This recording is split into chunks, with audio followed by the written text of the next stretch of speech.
Selamat datang di YouTube channel saya, Darwin. Sesi ini saya akan membahas uncertainty performance domain pada PMBOK edisi ke-7. Uncertainty berarti ketidakpastian. Apa outcome yang diharapkan dari uncertainty performance domain ini? Yaitu adanya awareness lingkungan di mana proyek itu terjadi. Termasuk di dalamnya, tapi tidak terbatas pada technical, sosial, politik, market, dan ekonomi. Secara proaktif, kita akan lakukan eksplorasi dan merespon terhadap ketidakpastian tersebut. Awareness terhadap interdependence dari beberapa variabel, capacity untuk mengantisipasi ancaman serta bagaimana berhadapan dengan peluang. Project delivery, baik itu sedikit ataupun tidak ada negatif impact dari hal yang tidak terlihat. Kesempatan yang bisa direalisasikan dengan improve performanya, serta cost dan schedule reserve, di mana nanti bisa kita maksimalkan sehingga lebih efektif. Cara untuk memeriksa outcome tersebut, yaitu yang pertama dari sisi awareness terhadap lingkungan, yaitu butuh tim, dia butuh consider bagaimana kondisi lingkungan dengan senantiasa mengevaluasi ketidakpastian, senantiasa melek terhadap resiko, dan harus respon terhadap kondisi yang terjadi. Bagaimana secara proaktif, explore dan respon uncertainty, yaitu list respon dengan melihat prioritas dari proyek tersebut, baik prioritas dari sisi budget, prioritas dari sisi schedule, atau prioritas secara performance. Jadi kalau resiko tersebut datang, tetapi kita tidak melihat, tidak memilah, tidak menyelesaikannya berdasarkan prioritas, nanti ujung-ujungnya adalah stres sendiri. Awareness terhadap interdependence dari beberapa variabel, yaitu kita harus take action, melihat kompleksitas. Jadi kalau ada kompleksitas, kita harus memilah, kita harus coba gambarkan, visualkan, bisa menggunakan flowchart atau lain sebagainya. Kita harus tahu action terhadap adanya ambiguity atau adanya volatilitas, artinya yang tidak senantiasa up and down. Apa yang membuat proyek itu terkendala? Apa yang sering menjadi penghambat? Apa barrier-nya? Untuk capacity, mengantisipasi ancaman serta bagaimana merespon opportunity, yaitu sistem itu kalau bisa, yaitu bisa mengidentify, bisa mengcapture, serta merespon resiko, di mana kita menjamin robustness. Robustness artinya, kalaupun resiko itu sudah datang, kita nggak sempat lagi mengidentifikasi, sistem itu bisa menyelesaikannya. Apakah langsung switch ke plan B, atau mungkin ada sistem alternatif yang bisa hidup ketika sistem yang satu ini bermasalah. Bagaimana project delivery ya untuk sedikit ataupun tidak ada negatif impact.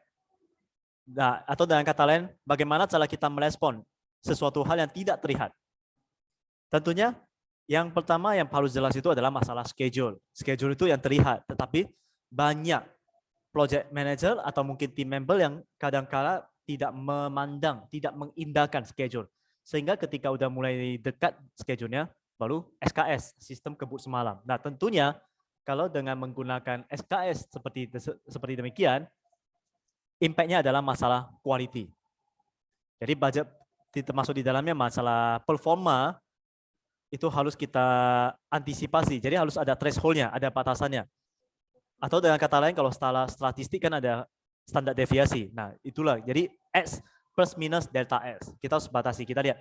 Kalau udah menyentuh minus ini, berarti ada something. Kalau lewat, berarti pun ada something. Perihal opportunity, bagaimana cara kita merealisasikan opportunity untuk improve performa dan outcome-nya? Yaitu tim, ini masalah tim. Tim harus bisa membuat suatu mekanisme. Jadi kata kuncinya mekanisme untuk identify, mekanisme untuk leverage opportunity, leverage daya ungkit. Jadi kalau ketika opportunity datang, jangan kita menggunakan konsep matematika 1 sama dengan 1, tetapi 1 sama dengan 2, 1 sama dengan 3. Jadi kita leverage, kita ungkit dia. Mereserve cost dan schedule. Dengan kata lain, kita pastikan cost tidak terlalu tinggi, dan schedule itu kalau bisa, kalau targetnya 3 bulan, alangkah lebih baik adalah selesaikan di bawah 3 bulan. Jadi kita antisipasi kalau ada apa-apa masih bisa kita flashback, kita analisa, kita perbaiki. Tim seyogyanya harus mengambil langkah secara proaktif, mencegah trade. Salah satunya ya biasanya penggunaan cost atau schedule, ya ini yang tadi saya ceritakan. Jadi kalau cost itu misalnya ada biaya 3 juta, janganlah kita menghabiskan semua. Antisipasi, jadi kuncinya adalah antisipasi. Begitu juga schedule. Kalau schedule-nya sekian, maka kita kejar, jangan pas-pas. Namanya uncertainty, ketidakpastian.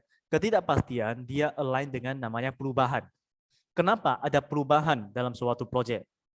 Karena kebutuhan yang berubah. Bukan kebutuhan secara subjektif oleh stakeholder, tetapi memang kebutuhan dari nanti yang siapa yang akan menggunakan proyek tersebut.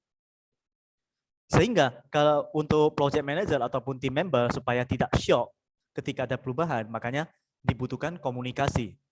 Dengan komunikasi secara periodik, maka ketika uncertainty datang, bahkan team member ataupun project manager kadang-kala dia nggak sadari bahwa saya udah uncertainty itu di depan mata. Karena terus keep komunikasi. Jadi kalau ada sesuatu yang bermasalah, yang butuh diubah, tim itu langsung lakukan perubahan. Jadi nggak terlalu signifikan. Dibandingkan kalau misalnya tunggu sampai uncertainty udah terlalu besar, baru kita lakukan perubahan, tentunya perasaan terhadap uncertainty tersebut rasanya lebih berat. Demikian pemaparan saya mengenai uncertainty performance domain pada PMBOK edisi ke-7. Semoga bisa dimanfaatkan dan diterapkan. Ingat like dan subscribe YouTube channel saya, Darwin. Terima kasih.